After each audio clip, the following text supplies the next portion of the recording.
how big is Jabra's enterprise market in India, and where does India figure on your priority list as a market? Right. So Jabra, being a listed company, we don't provide market-based information, but suffice to say that India is one of our key markets, and our focus is on India, and we will continue to cater to this market's requirements.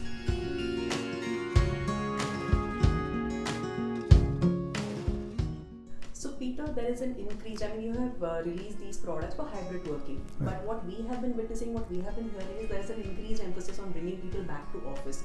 So is this a sort of challenge that you foresee? Right. Very interesting question, right? So as I said, 2 years back, we came out of this great work experiment where we moved 100% of the people, and people went, and I think organizations, technologists made sure that work didn't suffer. Maybe a little bit of blips, but it happened, right?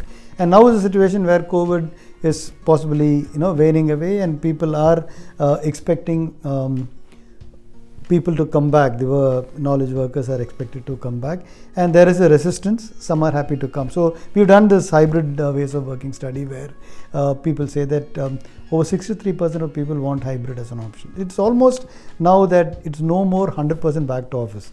So we live in a world where hybrid is the way to go. So while there is an emphasis on coming back to office, I think in all fairness, organizations will give an opportunity for employees to work from home too. So recent study shows that over 75% of employees want at least to work one day from home, right? And our study also shows that there has really been no organizations have not suffered because of people working from home. People have done well, equally well, working from home too.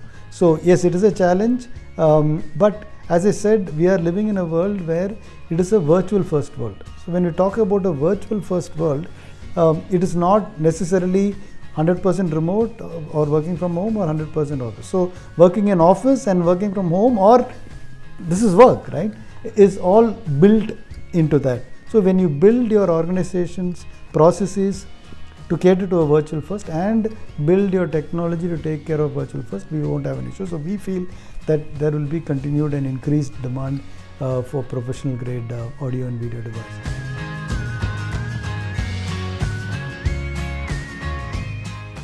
So that brings me to my next question, Peter. What are some of the trends that we can foresee as far as the enterprise sector is concerned? Right. So one of the key things they're beginning to see because of this hybrid is people need flexibility. So earlier you were happy to be attached to the desk, right, tethered to the desk. Today people want flexibility. The second thing is about autonomy.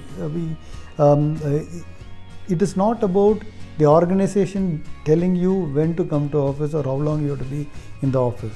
So employees expect to have that autonomy to decide which is best for them. Obviously, when it's best for them, it is best for the organization. So as long as organization's goal and purposes are not hindered, it is for the employee to decide. So that's the second one we're seeing. The third thing is about when we do, by nature, as I said, 80% of the meeting is now hybrid, which means there are people in an office, there are people at home, there are people sitting in a cafe, or your customers sitting in some other office, or you yourself may be in a customer's office. So that is the nature of meeting today. So if that is the case, it is important to have an equity. You will have to be heard and seen. So that's the third trend we're seeing. And the fourth one essentially is about because you interact with multiple people and multiple organizations, each organization may use different platforms, for instance. So there's a need for standardization more so now than before, right? And finally, it is also about we say there was professionals, there were consumers. Today, the consumers are becoming professional buyers and vice versa. So we call it as prosumers. So if you're buying a professional equipment, looks may not matter. But if you're buying a consumer equipment, looks matter. So the design philosophy of a product, even if it is a professional product, are changing. So these are some of the trends that we're seeing, and we need to cater towards it.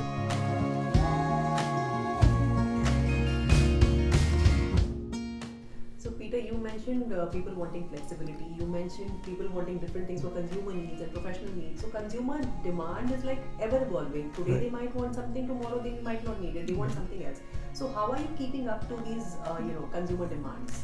Yeah, so as I said, we are while we cater to the consumer requirements, that's an entirely new world where I manage this part of the business, which is professional, and there is an element of prosumerism. So when customers get educated for the need for having devices that makes them impact, I mean, it impacts their working in a positive way, it helps, right? For instance, I come to a personal meeting, I dress up well, we wear a nice suit, nice dress, because we want to be presented well, right? How is it different when you're on video?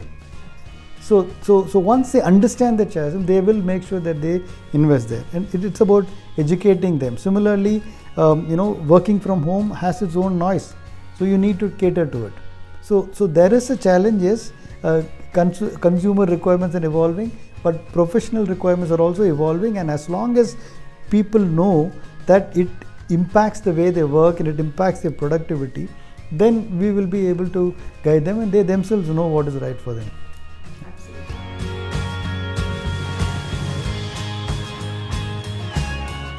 So you go by the mantra of engineered for you. So Right. what are the kind of technologies that you use Right. to offer the kind of products that you do? Yeah. So interestingly, about 4-5 years back, one of the things that we realized was we didn't build a product for the sake of a product. We always went on a persona-based thing. What is the use case? What is the person using it for? So how can I be more effective? So that's when we built a design philosophy called as engineered for purpose, which worked very well for us and for our customers, most importantly, especially through the pandemic. As we are evolving into a hybrid mode, we realize people also after pandemic are thinking that, hey, listen, I work for a living, now I need to work for a life, right? So there is that element of able to balance out both. So that's where our design philosophy has evolved from engineered for you or engineered for purpose into technology for life's new rhythm, right? So whether it is to do with comfort, for instance, design, the headset, now there is a focus on comfort, right? It's just not about delivering good voice, it's also about comfort. It's about looking nice. So there's a design element which does that. From a video perspective, high resolution, so that you look really sharp when you speak to a customer. Say if you're in sales, we have a functionality where we do a picture-in-picture, for example, right? So suppose I'm somebody who sells a phone, right? Typically when I do a video call, this phone gets kind of merged with my shirt, right? Whereas I have a picture-in-picture functionality where my face goes off separately, and this becomes the object of attention with the customer. So that was something that we created. So there is a constant need because we believe that life is changing and people need a good balance, and we continue to hear our customers. I think if any organization listens to the customers, they'll know what needs to be done, and we are very much there. It was a pleasure talking to you, Peter, and I think I'm going to use the line where you said that people have moved on from working for a living to working for a life. That is the essence of this interview. Thank you so much. Thank you so much. Appreciate your time. Thank you, Peter. Bye.